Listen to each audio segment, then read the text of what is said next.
I'm Greg Downs at UC Davis, co-editor of the Journal of the Civil War Era, and I'm here with co-editor Kate Mazer of Northwestern, associate editor Hillary Green of Alabama, and board member Scott Hancock of Gettysburg College to introduce this year's Public History Day of Action that we're calling #MoreHistory2021, and that we're calling on Saturday, September 18th, 2021, from noon to 2 p.m. Eastern. As you'll learn in this brief video, this year's event draws upon the Day of Action the four of us organized for last year, then called #WeWantMoreHistory. And it also reflects a partially different focus as reflected in the name and some of the activities. In our discussion, we aim to remind you of the purpose and the history of that call for action, the range of activities that you might take to work against lost cause propaganda and the amnesia around the history of African Americans in the 19th century in our public places and public parks, monuments, and spaces.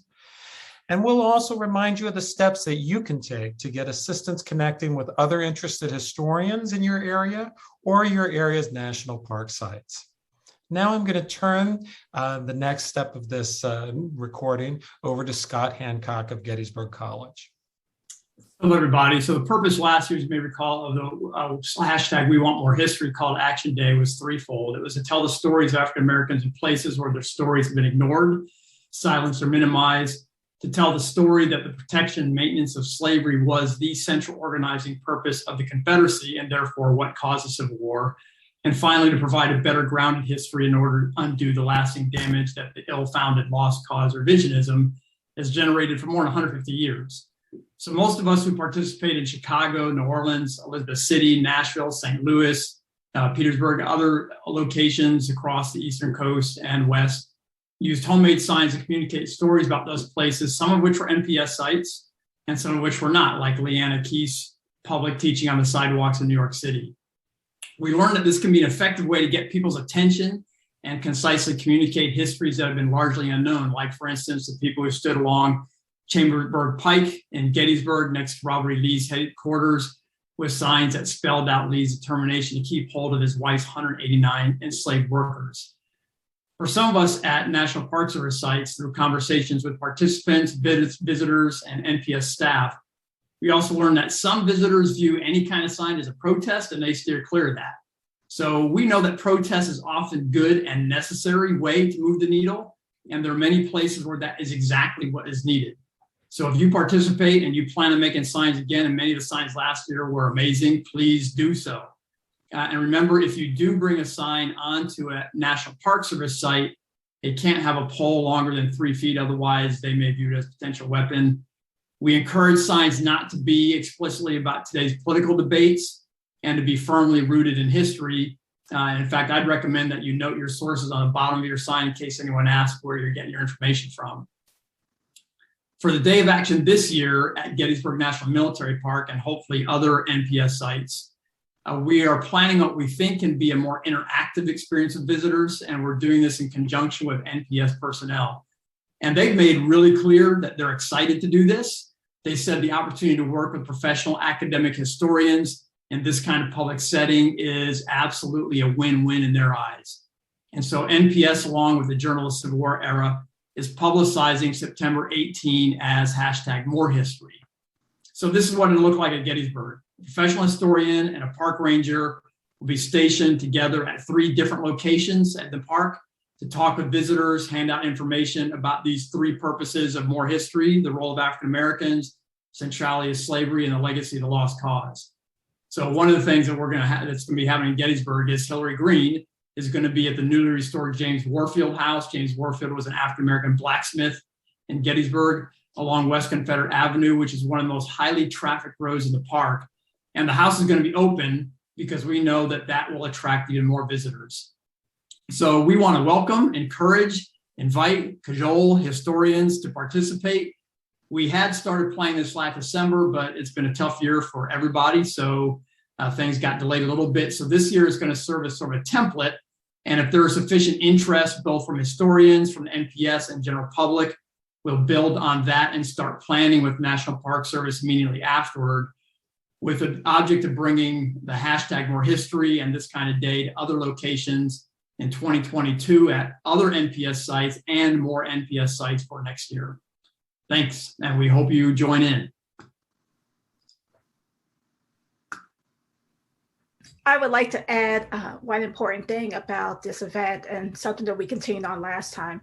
As the one who controls muster, one of the things that was beneficial before the day of action of last year, and hopefully for this year, is that those who participated had wrote up small posts for muster to advertise what they were doing, what they were planning.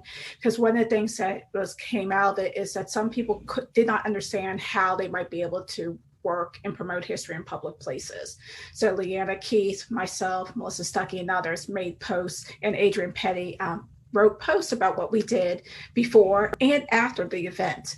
So if you're interested in doing a post for muster about your activities for More History 2021, please consider submitting a draft proposal post for muster. I will work with you, and it will get published and connected to the landing page.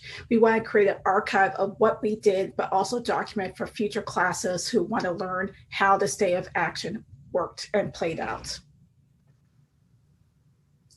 Okay, and really quickly, I'm just going to let you know how you can get involved.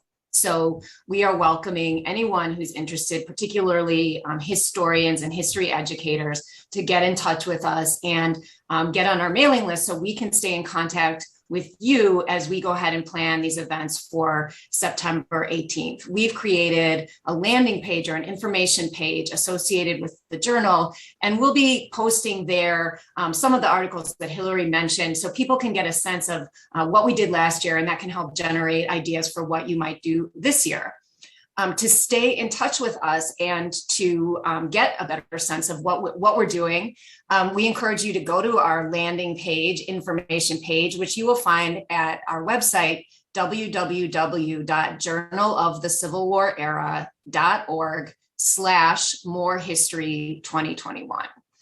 On that page, you'll find a Google form that you can fill out with a little bit of basic information about yourself, and that will put you on our mailing list, so you'll receive communications from us.